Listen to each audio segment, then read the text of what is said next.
Vamos estar orando então, para o Senhor Deus trazer uma palavra de Deus. Pai, em nome de Jesus, uma vez mais na tua presença, nós glorificamos o teu nome pela vida do teu servo, que estará ministrando a tua palavra. Nós pedimos pelo poder do nome santo de Jesus, que ele venha trazer aos nossos corações tudo aquilo que o Senhor tem colocado no coração do teu servo, Pai, com poder e autoridade. Use em tuas mãos, como o Senhor sempre tem usado, em nome de Jesus. Amém. Cumprimento a igreja com o Senhor, amém. Amados, é um motivo de alegria estar aqui nessa noite com os irmãos. Aproveitando que os irmãos estão em pé, por gentileza, abra a sua Bíblia no livro de Jó. Livro de Jó, capítulo de número 42 e o versículo de número 2.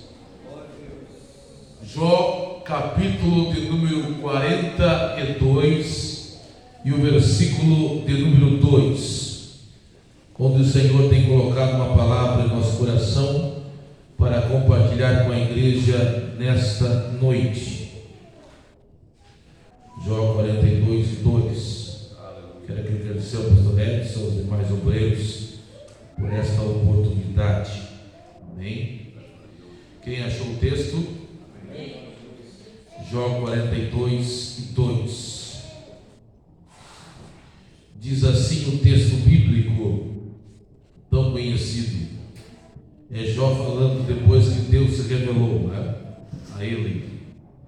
Bem sei que tudo podes, e nenhum dos teus pensamentos, em algumas traduções está planos, nenhum dos teus planos ou pensamentos ou propósitos pode ser impedido. Amém? Podeis tomar assento nesta noite tão especial que o Senhor tem nos dado nesta noite tão linda, né?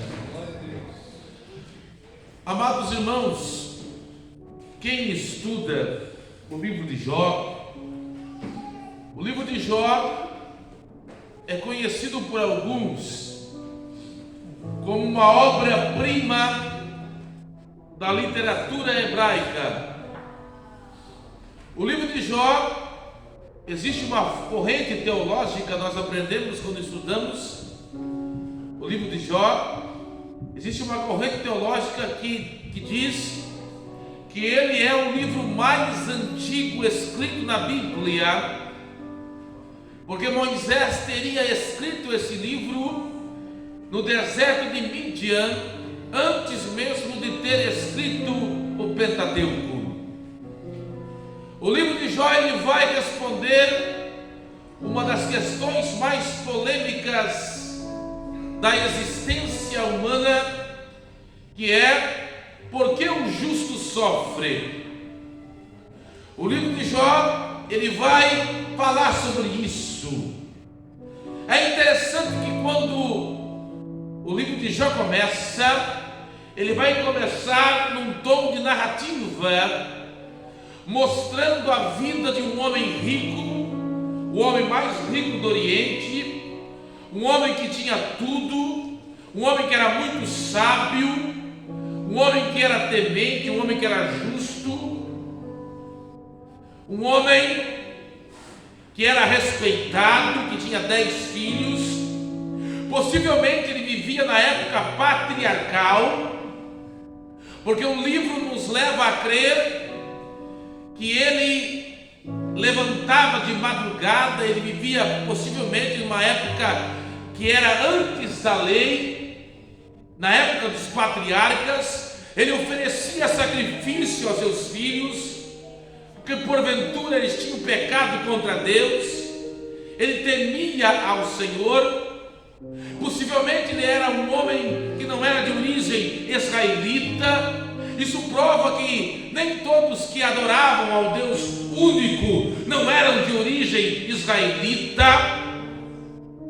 Isso nos leva a pensar em outros personagens bíblicos que não eram de origem israelita, como o próprio personagem misterioso que surge no livro de Gênesis, chamado Melquisedeque.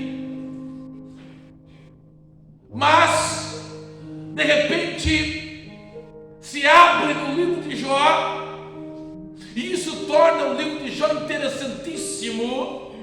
Se abre o mundo espiritual no livro de Jó, se descortina o mundo espiritual no livro de Jó, e Satanás, o meu e o teu adversário, a Bíblia não nos dá os detalhes, se agora nessa época, na nossa dispensação, Satanás ainda tem esse acesso, mas na época de Jó, ele tinha esse acesso diante da presença de Deus.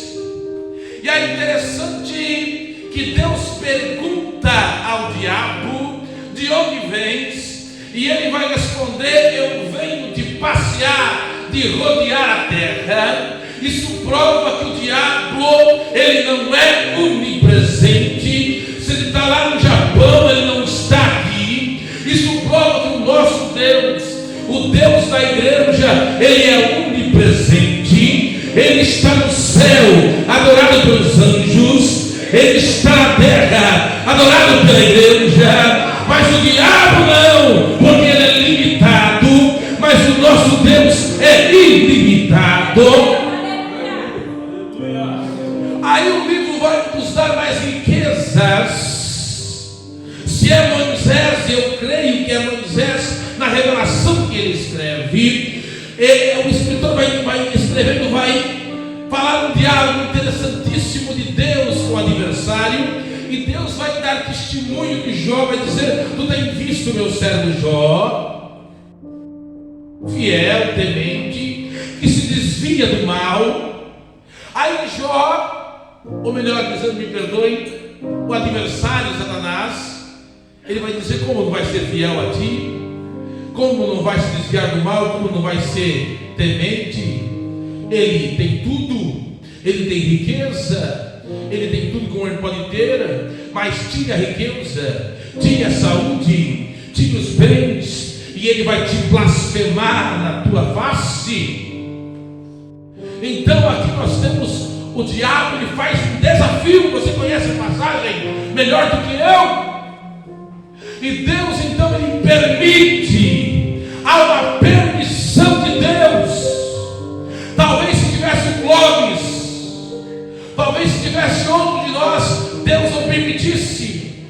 Mas Deus conhecia a estrutura de Jó. E se abre então um momento ali. É interessante que então o diabo, com permissão, quem está ouvindo? Quem está ouvindo? Eu tenho uma revelação de Deus ao seu coração nesta noite. O diabo então, com permissão de Deus, ele vai manipular os elementos da natureza, porque ele vai, um raio, fogo desce do céu, e as pessoas vão atribuir a Deus, mas não foi Deus que mandou, foi o diabo.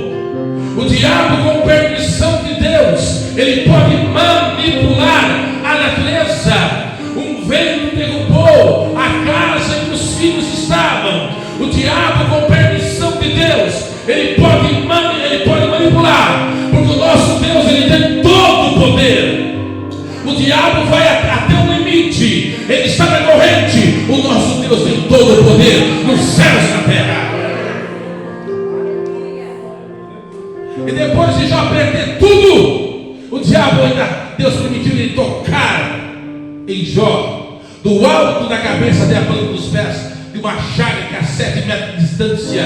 Alguns dizem que não estava parado em perto de Jó por causa do mau odor. E a mulher diz: abandona o teu Deus e morre. Mas Jó vai dizer, até o hino fizeram ainda: bendito seja o nome do Senhor. Deus deu, Deus tomou. Bendito seja o nome do Senhor. Eu sei que o meu Redentor vive e que por fim se levantará de sobre a terra.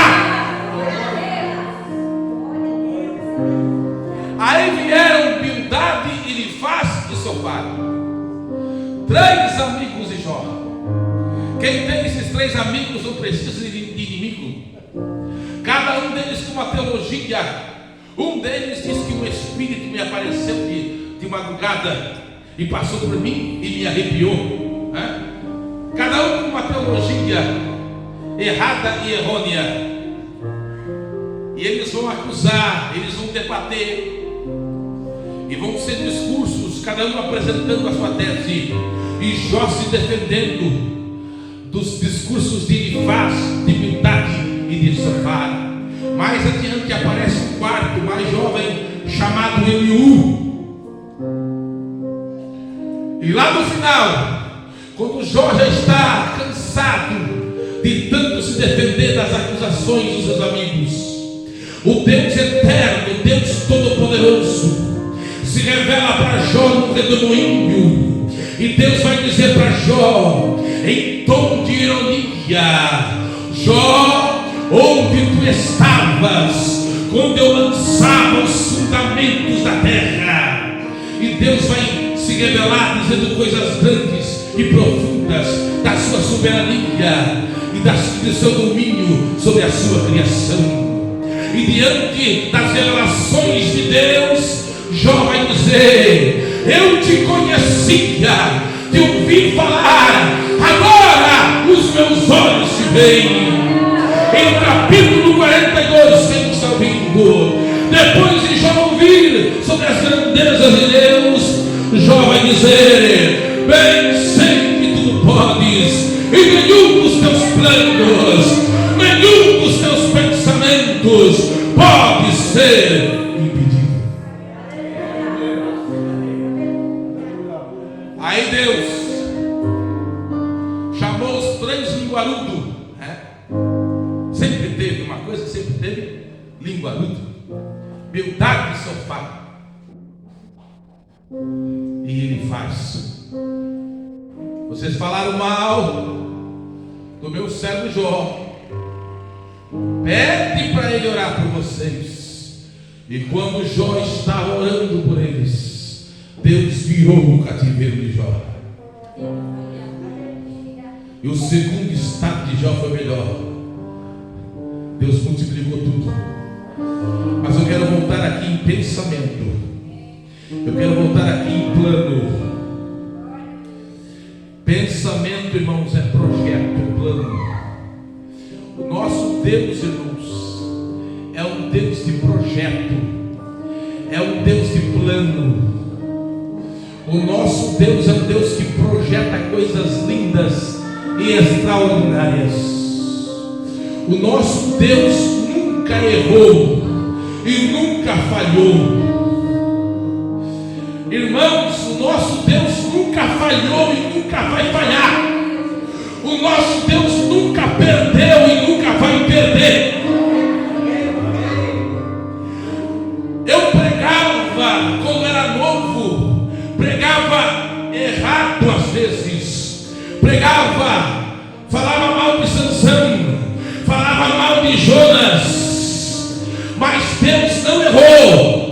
Deus não errou em escolher Sansão, Deus não errou em escolher Jonas. Deus sabia que Jonas ia fugir, Deus sabia que Sansão iria errar, mas mesmo assim Deus escolheu, porque Deus é soberano, Deus sabe todas as coisas. Deus não errou em chamar você. Na eternidade Deus projetou: eu vou chamar o João, eu vou chamar o Edson, eu vou chamar o Eliseu, eu vou chamar o Danilo. Mas o Clóvis vai cair, ele vai errar, mas mesmo assim eu vou escolher. Ele é meu projeto, não vai dar certo, vai dar certo. Eu estou com ele, eu escolhi. Ninguém vai impedir o meu projeto, ninguém vai impedir o meu pensamento, o meu propósito na vida dele, na vida dela.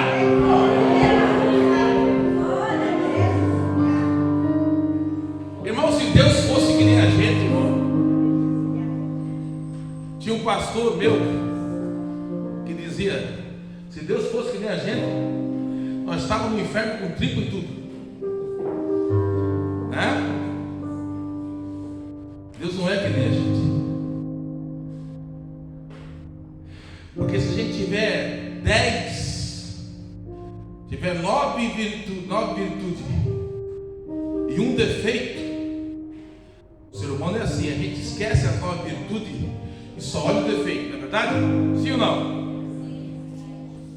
Vou pegar o Lucas aqui. O Lucas tem 9 virtudes. Eu esqueço, falo que eu gosto do Lucas. Esquece as 9 virtudes, olha o defeito. Danilo, né? O ser humano é assim. O ser humano, mas Deus não. Deus é diferente. O Danilo tem 9 defeitos e uma virtude. Deus esquece os 9 defeitos, só olha a virtude. Deus é assim. Deus é Deus. Não estou dizendo que Deus vai passar a mão na cabeça do erro. Não! É que Deus acredita, não. Ele tem jeito, porque ele tem essa virtude. Ele tem essa virtude. Quando Deus olhou Pedro e cortou ele de Malco, mas Deus sabia que ele ia pregar na frente e ia ganhar 3.000 almas, sendo ganhador de almas. Oh, tem um grande propósito de Deus na sua vida.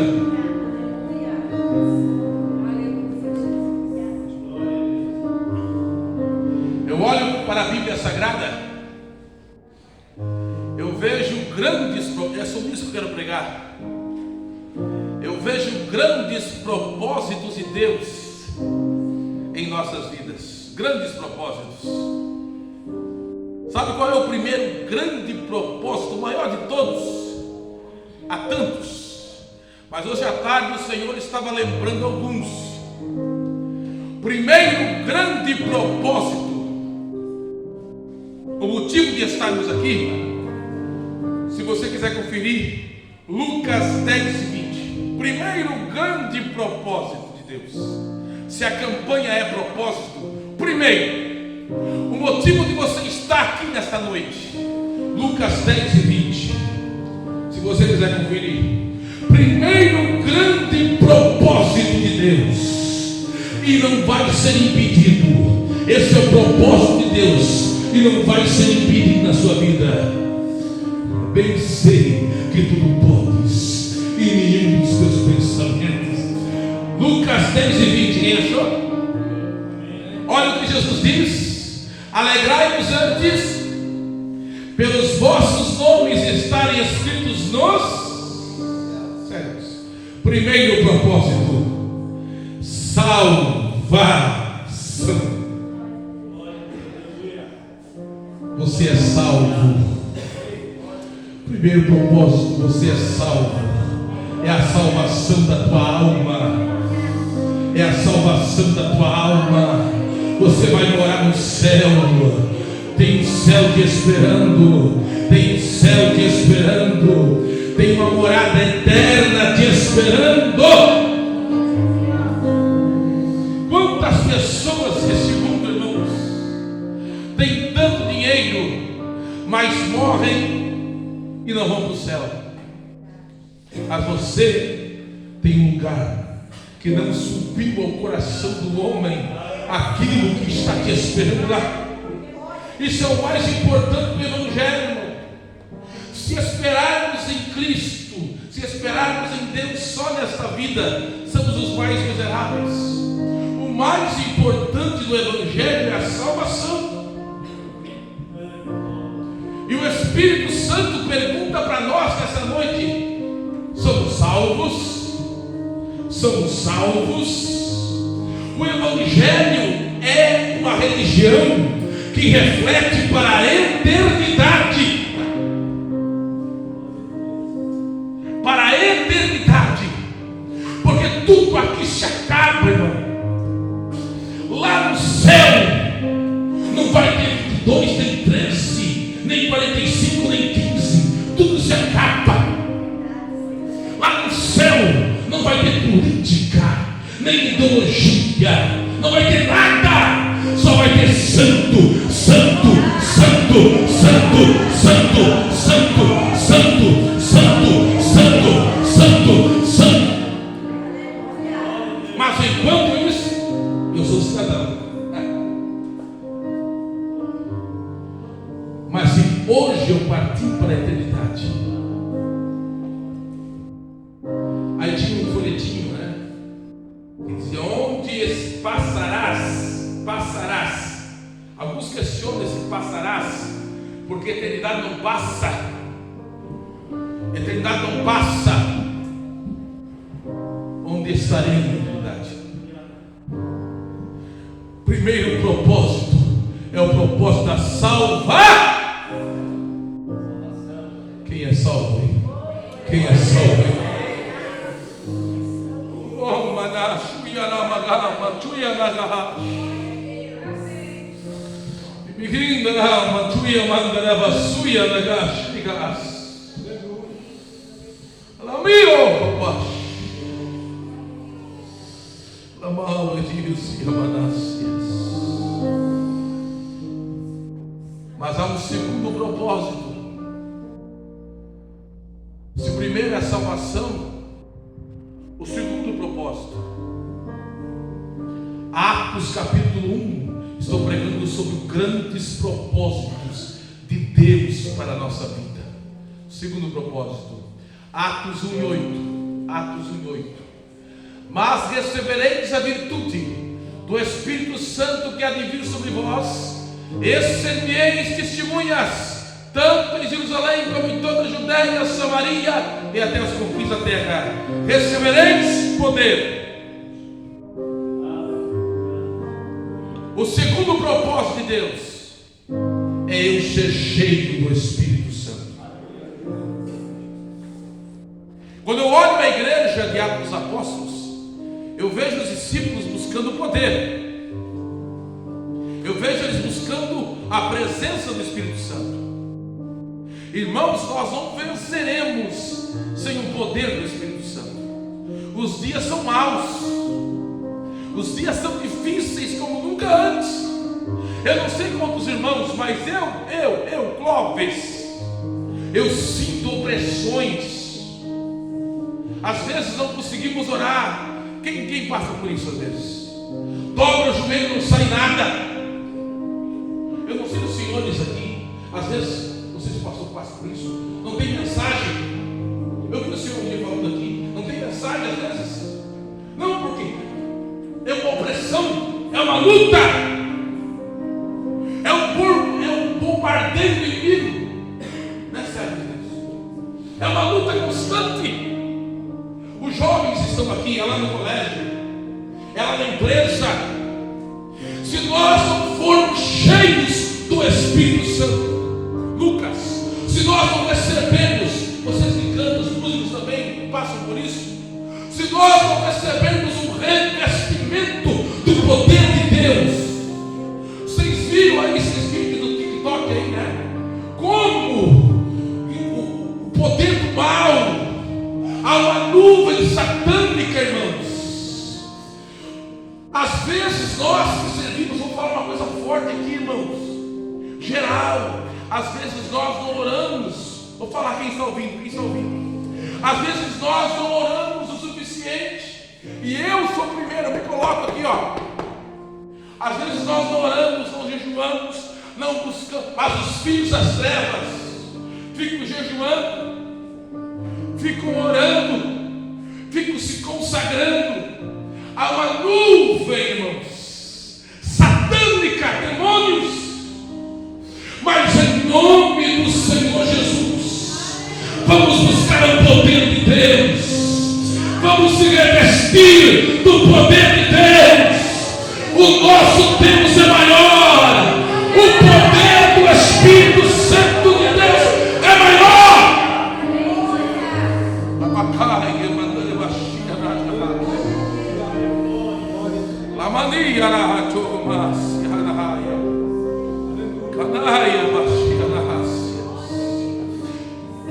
É bíblico isso.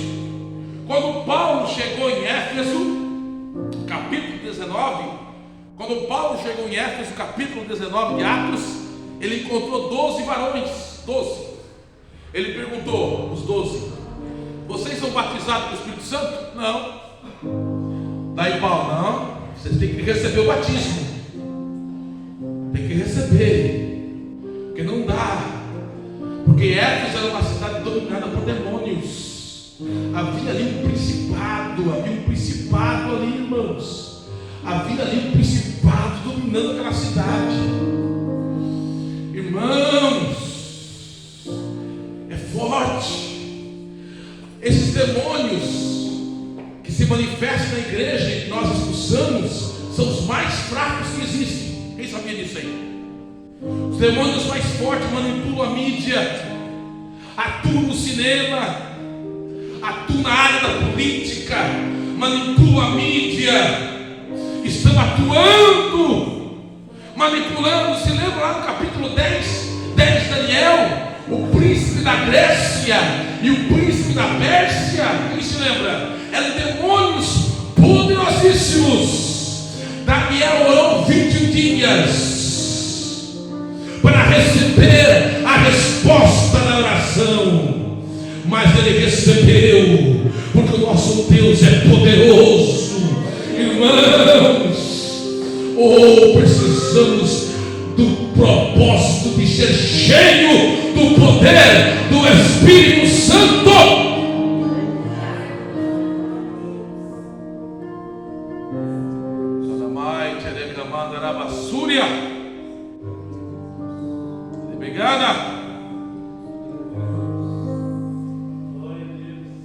Mas há um terceiro, eu sinto a presença de Deus aqui. O terceiro propósito também é importante. Abra sua Bíblia comigo. O terceiro, estou pregando sobre os grandes propósitos de Deus em nossas vidas. É sobre o propósito, né? Terceiro grande propósito. Porque bem sei que nenhum dos teus pensamentos pode ser impedido. Atos 16 e 31. Atos 16 e 31. O que Paulo diz para o carcereiro? Atos 16 e 31. Crê no Senhor Jesus Cristo e serás salvo tu e a tua. Qual é o terceiro propósito? Qual é o terceiro propósito? Salvação da tua família. Salvação da tua família. Salvação da tua família. Salvação da tua casa.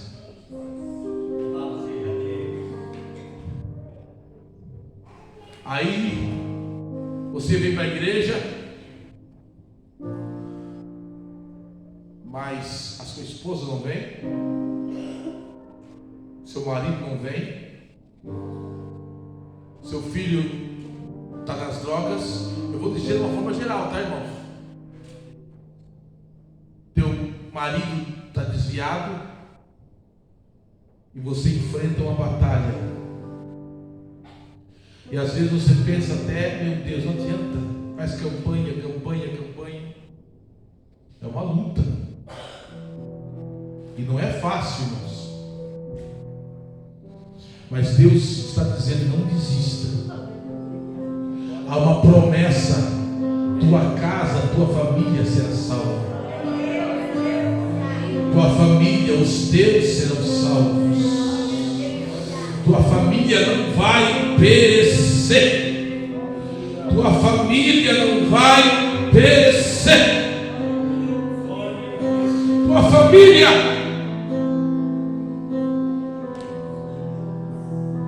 Não sei se eu contei aqui. Eu contei aqui daquele evangelista que o único filho que ele tinha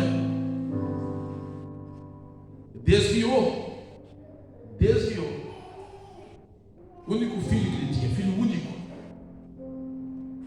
Não admito que você saia do caminho do Senhor. Não quero mais de igreja, não quero saber mais de ser crente. E não vou desistir. Pode continuar orando por mim, Pai, mas eu não vou querer mais saber de igreja. Não é para mim. Passou-se um tempo e ele estava com um carro com mais 4 amigos. E saindo de uma balada, o carro se perdeu em alta velocidade e entrou debaixo de um caminhão. 5 dentro do carro. Os 4 amigos morreram na hora. E ele, o filho do evangelista, não morreu. Foi para o hospital, mas milagrosamente, não sem ferimento assim grave, escapou, sem sequela. Aí No hospital, o menino perguntou: pai, meus 4 amigos morreram na hora, e eu aqui estou aqui, sem sequela, os médicos não entendem, foi um milagre, o que o senhor tem que dizer? Aí o pai só fez assim, ó.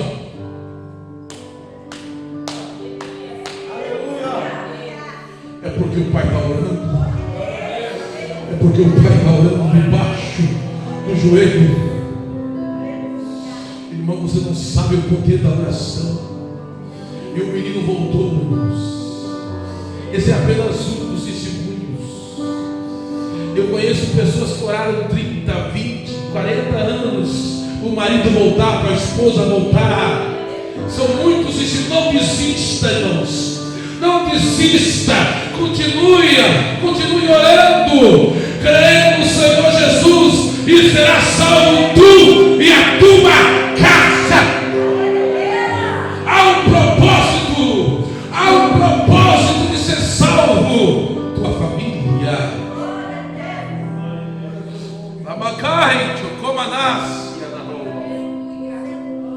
O sangue do Cordeiro está nos umbrais da porta. Quando o diabo apareceu para mim na adolescência, e ele disse: eu quero a tua alma, eu quero a tua vida, mas ele disse: eu não posso tocar em você. Eu nunca vou me esquecer o diabo dizendo, eu perguntei por que. Ele disse: por causa da oração de tua mãe, por causa da oração de tua mãe. É muro de fogo, é muro de fogo, é muro de fogo ao teu redor. Amai que o comandante. Há uma promessa, há um propósito da tua casa ser salva. Eu sinto a presença de Deus aqui. Estou pregando sobre os grandes propósitos, Deus. Mas há um quarto propósito, há um quarto. Hebreus 12, 14, você conhece, né? Hebreus é o quarto, né? Hebreus 12, 14. Você conhece, mas é bom lembrar. É o quarto propósito. Hebreus 12, 14. Segui a paz com todos e a santificação, sem a qual ninguém verá o Senhor. Santidade. Falar de santidade hoje em dia, irmãos, né? Santidade. Como eu definiria santidade? Um personagem bíblico que me vem na mente: José.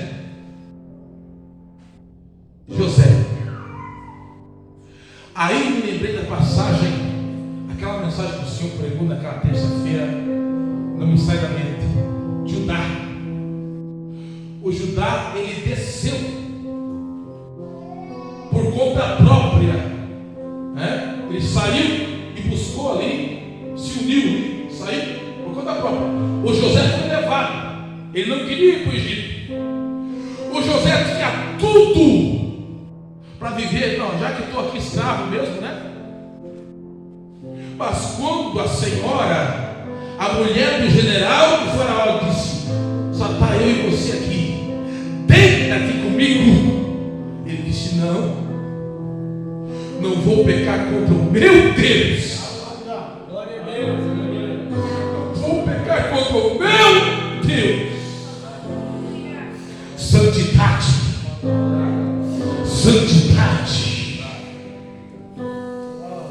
Ele fugiu, irmãos. Qual foi a recompensa de José?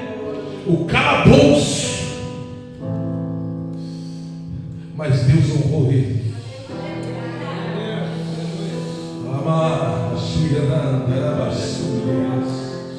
Santidade.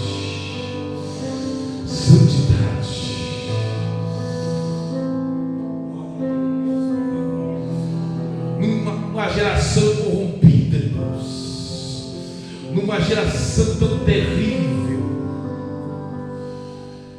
Enoque andou com Deus. Andou com Deus. Ele tem tanta comunhão com Deus que Deus disse: Enoque, vem comigo, Enoque, porque você não pertence mais a esse mundo. Vem comigo. Deus tomou Enoque. Santidade.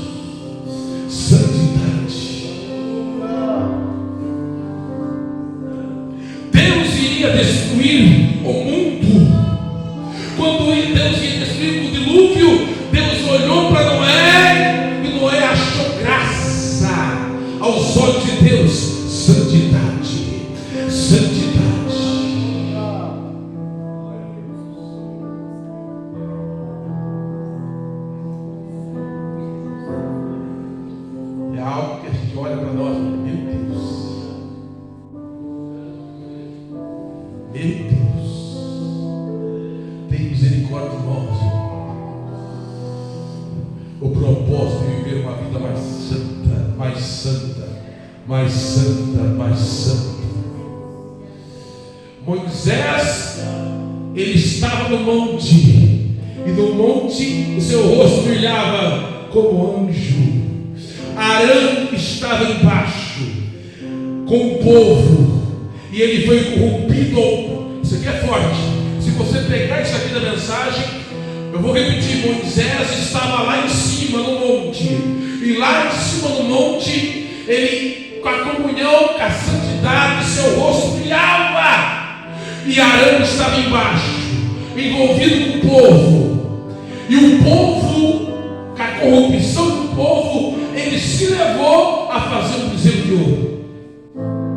Nós estamos embaixo que nem Arão, a ponto de se corromper e ir com o povo e fazer um bezerro de ouro, ou nós estamos no monte brilhando o rosto como Moisés? É algo que Deus pergunta para nós. Isso é santidade. Santidade. Santidade. O propósito de viver uma vida de santidade. Estou pregando sobre grandes propósitos de Deus. Quem está ouvindo? Quem está ouvindo? Quinto propósito. Judas 23. Porque só tem capítulo. Judas 23. Judas 23. Salvai alguns, arrebatando-os no fogo. Propósito de ser um ganhador de almas. Glória a Deus, aleluia. Aí a gente passa o ano inteiro. Aí quando fala com você, falou comigo antes, o ano inteiro você ganha uma alma, né? O ano inteiro você ganha uma alma. Salvai alguns, não é para salvar todos, porque não dá para salvar todos. Salvai alguns.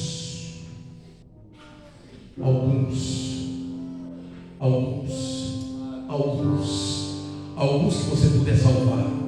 Alguns. Salvai alguns. Você pode salvar alguém. A lista de Schindler é um dos filmes mais lindos e impactantes, baseado em fatos reais. Quando Schindler, o dono daquela fábrica que era do partido nazista, salvou muitos judeus.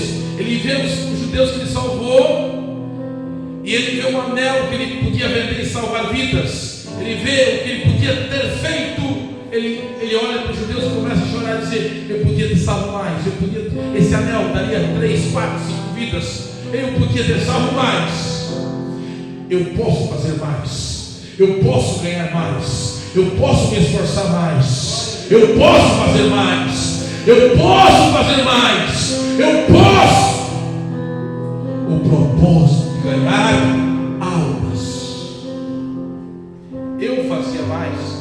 Quando eu era novo convertido, não tinha o conhecimento que eu tenho, não era maduro como era, ganhava moradores de rua, debaixo de viadutos.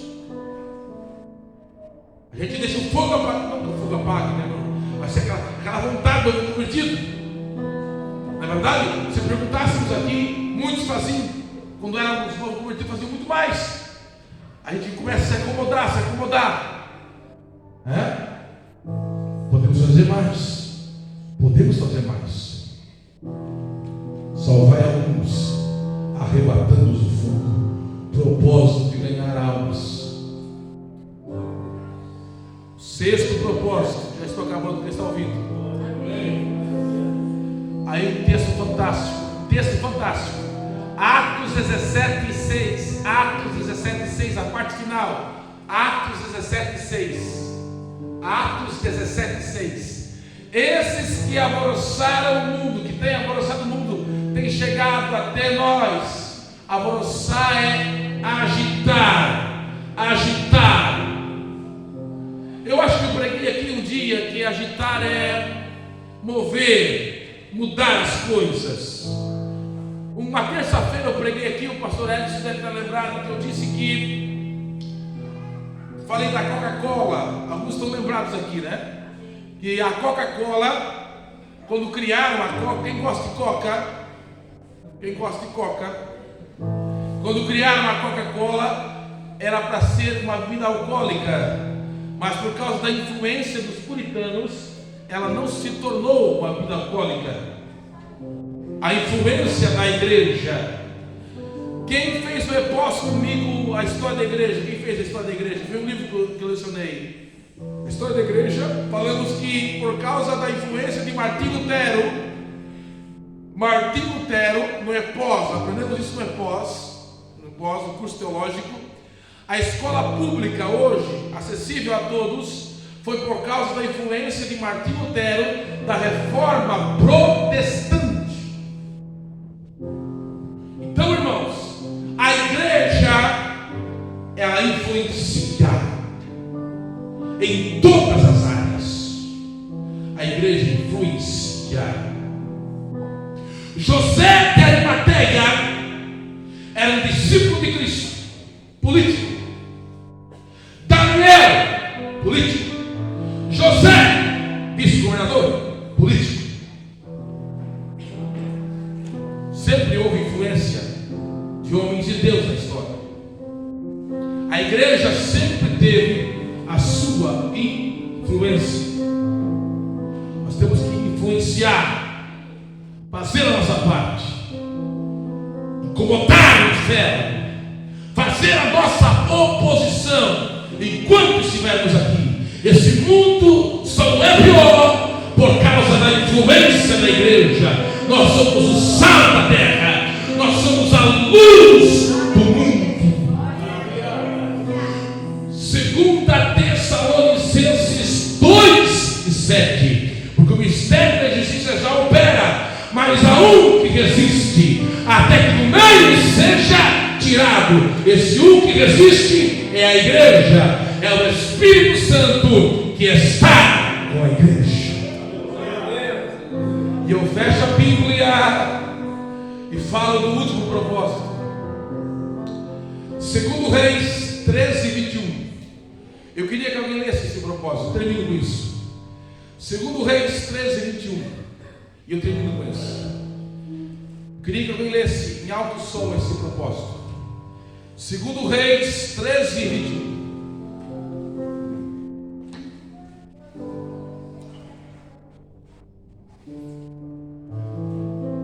Certa vez, enquanto alguns israelitas sepultavam um homem, viram de repente uma dessas tropas. Então jogaram o corpo do homem no túmulo de Eliseu e fugiram. Assim que o cadáver encostou nos ossos de Eliseu, o homem voltou à vida e se levantou. Esse texto é tremendo, irmãos. O Eliseu estava morto, mas a sua influência profética ainda havia missão, ainda influenciava vidas. Esse texto aqui me marca muito quando eu leio ele. Eu creio que Jesus vai voltar em breve. Quero que você entenda esse texto. Eu quero que você entenda esse propósito aqui. Escute. Mas se Jesus não voltar, e eu e o pastor Edson, daqui a 30 anos, eu quero que o senhor viva 60 anos, né? Mas eu, o Danilo, nós, daqui a uns 40 anos, se estiver morto, nós queremos que viva mais, né? E o Eliseu. A maioria de nós aqui, daqui a 100 anos, né? Se Jesus não voltar, nós estivermos na glória, os nossos filhos e netos, lembrem de nós. Meu pai era um homem de Deus. Minha mãe era uma mulher de Deus. Meu pai era um homem de oração. O meu avô, como é que é o nome completo? Danilo de Paulo orava e Deus se manifestava. Pastor Edson ele era segundo dirigente, pastor, homem de oração, tinha uma palavra. Deus falava através dele. Ele era meu avô, pastor Edson. Está entendendo aí? Deixar um legado para as nossas nossos filhos e netos o propósito de deixar um legado. Os nossos filhos e netos tiveram orgulho das nossas histórias. Você está entendendo?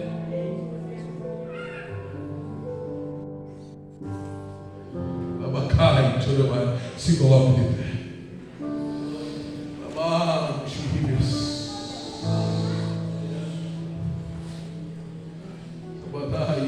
Eu sinto a presença de Deus. Deus tem um propósito. Ele tem uma história linda na sua vida. Ele tem uma trajetória linda na sua vida. Veja a história de Davi. E Deus vai dizer assim: como Davi, mas Davi pecou, mas Deus vai perdoar e vai dizer: como Davi, meu servo, andou nos meus caminhos. Trajetória, propósito. Isso é que Deus quer na sua vida. Não saia dos caminhos do Senhor. Deus tem um propósito. Deus tem uma trajetória linda na sua vida. Deus tem coisas extraordinárias na sua vida. Bem sei que tudo podes, e nenhum dos teus pensamentos pode ser impedido. Quem crê nisso? Quem crê? Abaganda na basúria na rácia, lírica machorianas. Quem está na campanha? Quem está na campanha? Queria orar pela sua vida. Vem aqui à frente, vem aqui à frente. Você que recebeu essa palavra, vem à frente, vem. Vem receber. Você que creu nessa palavra, vem aqui. Vamos levantar. Você que... Eu sinto forte a presença de Deus. Vem aqui, vamos orar. Vamos orar em nome de Jesus. Lama, Xanamana, Suirema. Ayama, Gachiana, Soreka. Deus tem um propósito da salvação, de uma vida de poder, da sua família ser salva. Abaixo, Guemanas. Vamos orar então, levante suas mãos. Vamos orar. Deus, nós pregamos a tua palavra. A tua palavra é poderosa, a tua palavra não volta atrás.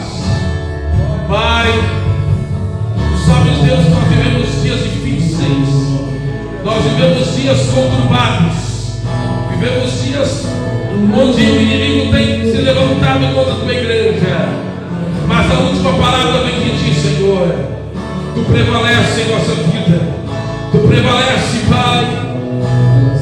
O teu propósito, os teus planos não serão frustrados, Senhor. Sim, o teu propósito em nossas vidas prevalecerá. Os teus propósitos, Pai, a tua vontade soberana, a tua vontade perfeita. Oh Deus, agora estende as tuas mãos poderosas